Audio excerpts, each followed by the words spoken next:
Welcome back to the Clinician Career Reboot podcast. Thank you so much for being here. Today's episode is going to be a shorty but a goodie, talking about transferable skills.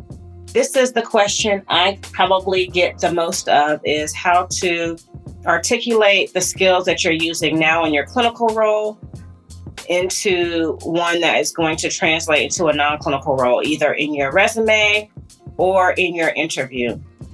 This episode will show you exactly how to do that so that your future employer will know exactly how your skills transfer without having to guess or wonder.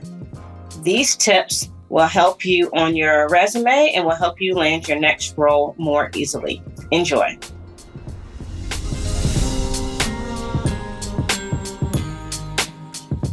Okay, so we're going to talk about developing transferable skills. And I know that's a buzzword if you're on LinkedIn, if you're on Facebook, if you're in any other non-clinical or non-traditional groups, you're going to hear transferable skills, transferable skills, transferable skills.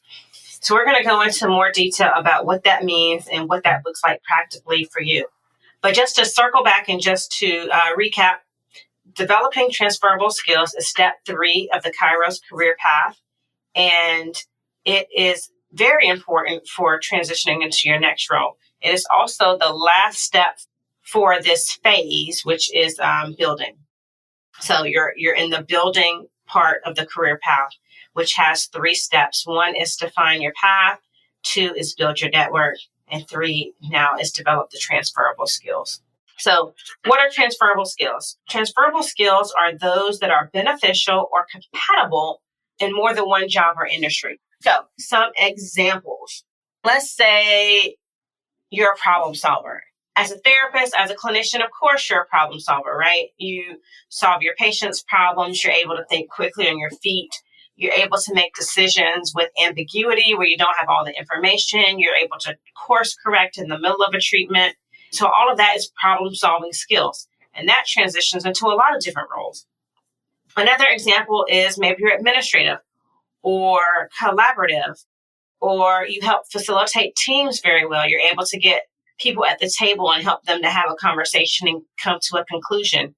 Maybe you're able to help develop workflows. So you have helped with the schedule, either your colleagues' schedules with scheduling patients or scheduling patients in general onto your own schedule. Maybe you've worked with the electronic medical record and you're a trainer and you're able to teach people things, or you've been a clinical instructor and so you have a teaching skill or a teaching gift. All of those are transferable skills. And what we're going to start doing is being able to translate that so that it is on your resume, because that's coming next, getting your resume, right? How do we communicate that on your resume? How do we talk about that in your interview? This all sounds great, Brandy, but I need some customized help and a strategy for my career journey. If that's you, book a strategy call with me. I'd love to talk to you. Go to definingpointcc.com/strategy. The strategy call is a 45-minute coaching session designed to get to know you, your journey, and your goals, and create a personalized plan for you to follow. You'll receive a written step-by-step guide after the call. To book, go to definingpointcc.com/strategy. I'll also post the link in the show notes. So when you're thinking about, do I have a transferable skill or do I not, and how do I communicate that, you want to be able to show action, what you did, impact, or what value it had, and how. How did you make that change? So you want a before and after. So the goal of developing transferable skills is to gain experience.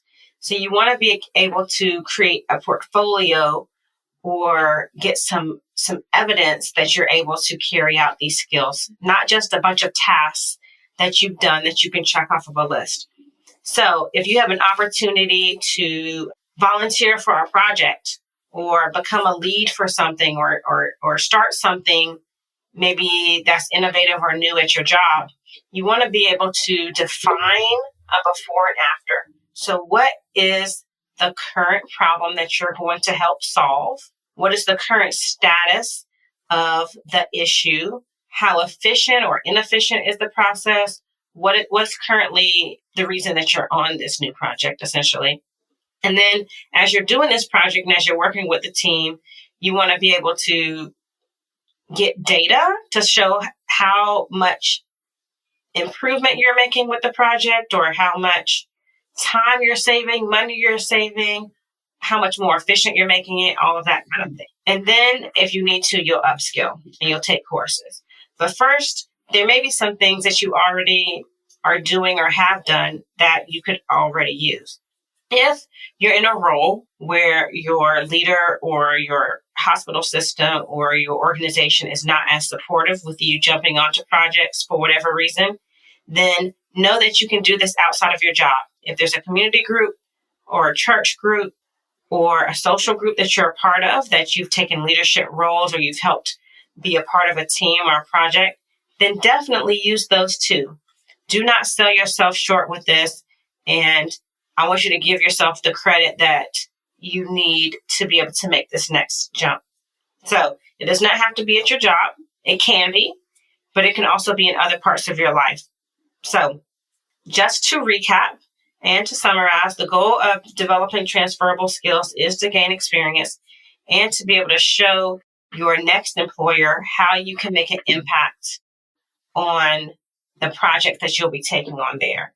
And so in order to do that, you can't just say, I did this task, I did that task, I did that task, because you want to be able to show your expertise.